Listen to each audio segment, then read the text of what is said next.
ओम शांति। आज 10 जून 1971 के अव्यक्त महावाक्य हैं।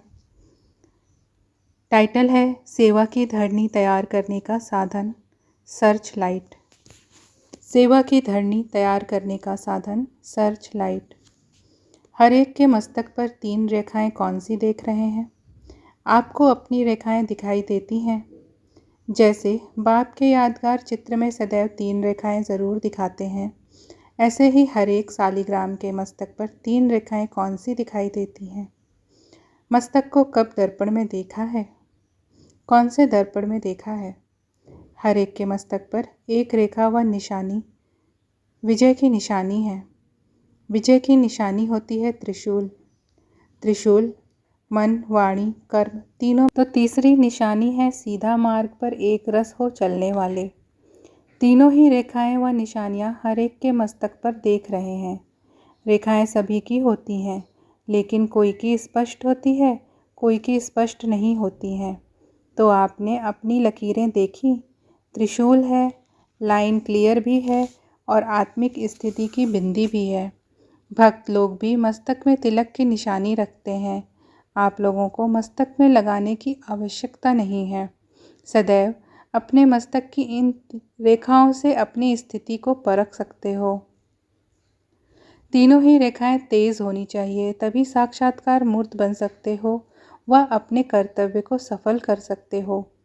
अब आप सर्विस पर जा रहे हो।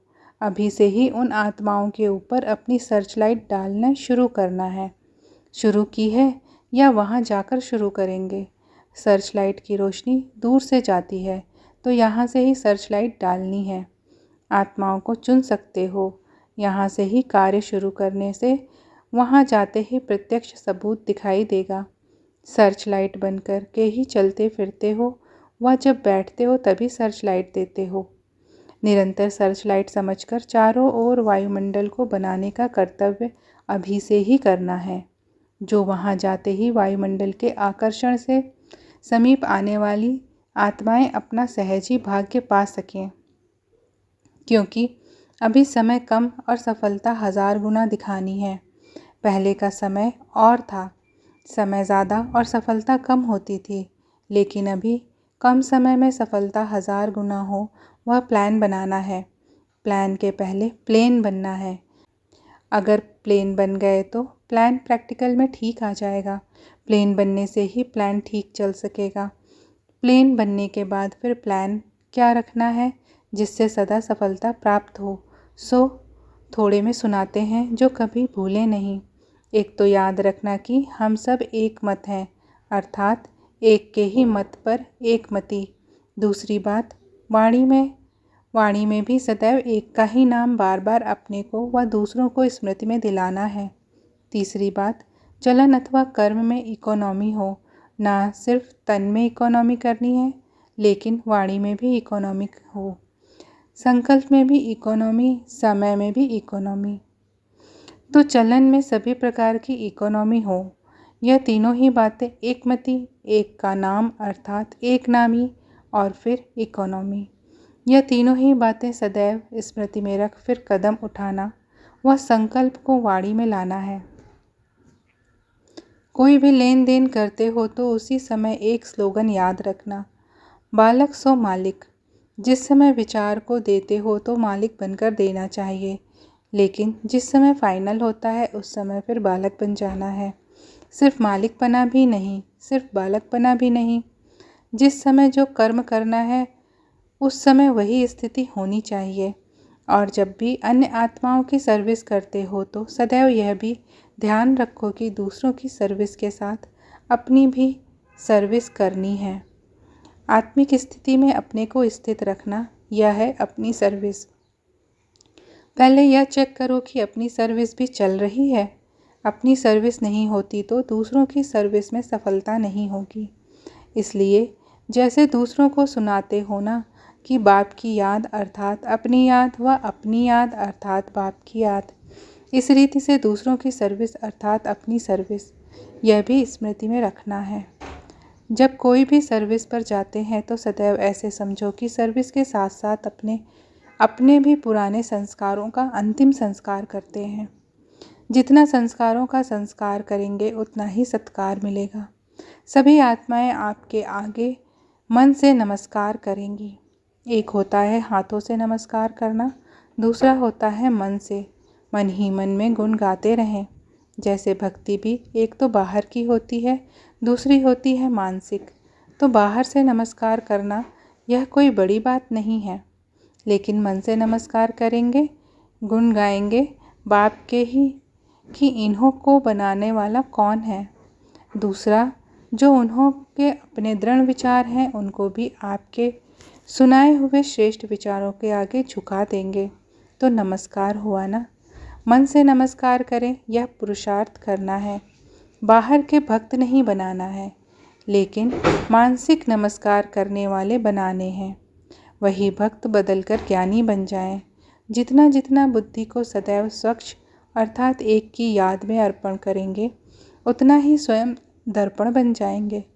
दर्पण के सामने आने से ना चाहते हुए भी अपना स्वरूप दिखाई देता है।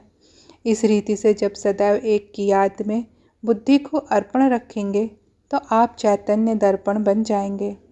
जो भी सामने आएंगे वह अपना साक्षात्कार व अपने स्वरूप को सहज अनुभव करते जाएंगे। तो दर्पण बनना जिससे स्वतः ही साक्षात्कार हो जाए, यह अच्छा है ना। दूर से ही मालूम पड़ता है ना कि कोई सर्च लाइट है। भले कहाँ भी कितने भी बड़े संगठन में हो, लेकिन संगठन के बीच में दूर से ही मालूम पड़े कि यह सर्च लाइट है, अर्थात मार्ग दिखाते रहें। आप लोग नॉलेज और याद की सर्च लाइट द्वारा मार्ग दिखलाने वाले सर्च लाइट हो। और जब दृढ़ संकल्प करके जाते हैं तो संकल्प से स्वरूप बन ही जाएंगे। संकल्प है कि हम विजयी रत्न हैं, तो स्वरूप भी विजय का ही बन जाता है। वाणी और कर्म ऐसे ही चलते हैं। संकल्प के आधार से विजय कर्म में भरी हुई है। विजय का तिलक सर्विसेबल आत्माओं को लगा हुआ है। सर्विस अर्थात विजय का तिलक लगा हुआ है। यह सर्विसेबल ग्रुप जा रहा है ना, जिसका एक सेकंड व एक संकल्प भी सर्विस के सिवाय ना हो, वह है सर्विसेबल। ऐसा यह ग्रुप है ना। जब खास सर्विस पर जाते हैं तो अपने ऊपर भी खास ध्यान देना होता है।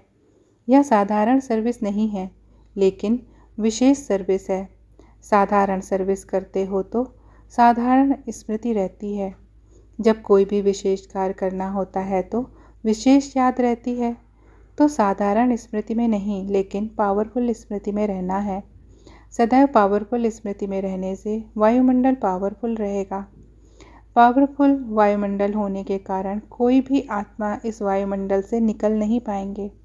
तभी सर्विस की सफलता होगी। सदैव एक दो के विचारों को सत्कार देकर स्वीकार करना है, तो फिर मानसिक नमस्कार सहज करेंगे। सदैव हाँ जी का पाठ पक्का करना है। जितना हाँ जी करेंगे उतना ही सभी जय जयकार करेंगे।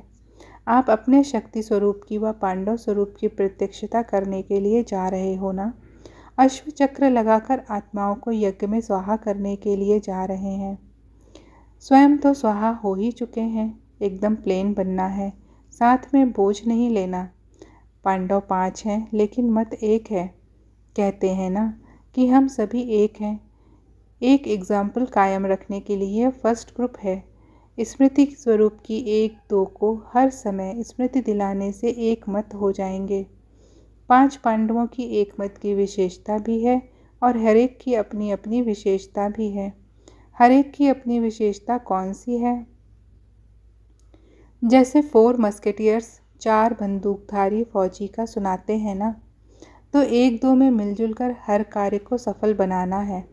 हर एक अपने ऊपर विशेष एक ड्यूटी ले। हर एक अपने विशेष कार्य की जिम्मेवारी सुनाओ। संगठन में होते हुए भी अपनी विशेषता का सहयोग देने से सहज हो जाता है। एक एक पांडव क्या विशेषता दिखाएंगे? आत्मा के नाते तो सभी पांडव हो और शक्तियाँ भी हो। अपनी विशेषता का मालूम है। अपना उमंग, उत्साह और एक रस अवस्था सदैव रहे।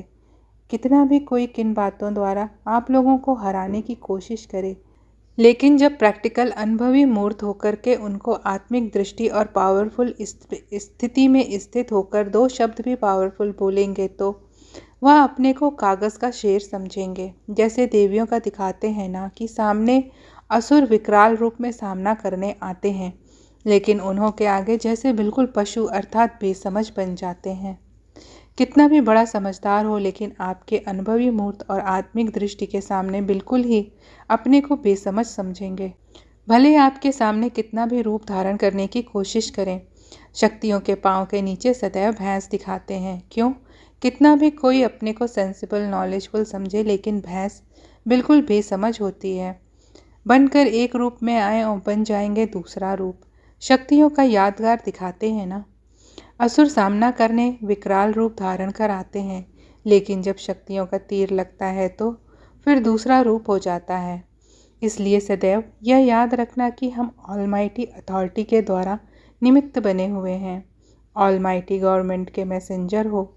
कोई से भी डिस्कस में अपना माइंड डिस्टर्ब नहीं करना है, नहीं तो वे लोग साइंस की शक्ति से संकल्पों को भी रीड करते हैं। इसलिए कभी भी कोई बात का आवाज़ भी आए तो अपने को डिस्टर्ब नहीं करना। अपने चेहरे पर व मन की स्थिति में अंतर न लाना। मंत्र याद रखना। जैसे कोई वाणी से व और तरीके से वश नहीं होते हैं तो मंत्र जंत्र करते हैं। तो जब देखो कोई ऐसी बात सामने आई तो अपने आत्मिक दृष्टि का नेत्र और मन मनाभाव का मंत्र प्रयोग करना, तो शेर से भैंस बन जाएंगे। जादू मंत्र तो आता है ना, यहाँ से ही सभी सिस्टम निकली है। मंत्र चलाना रिद्धि सिद्धि भी यहीं से ही निकली है। अपनी आत्मिक दृष्टि से अपने संकल्पों को भी सिद्ध कर सकते हो। वह है रिद्धि सिद्धि, और यहाँ विधि से सिद्धि। शब्दों का अंतर है। रिद्धि सिद्धि है अल्पकाल, लेकिन याद की विधि से संकल्पों और कर्मों की सिद्धि है अविनाशी। वह रिद्धि सिद्धि यूज़ करते हैं और आप याद की विधि से संकल्पों और कर्मों की सिद्धि प्राप्त करते हो। अच्छा, ओम शांति।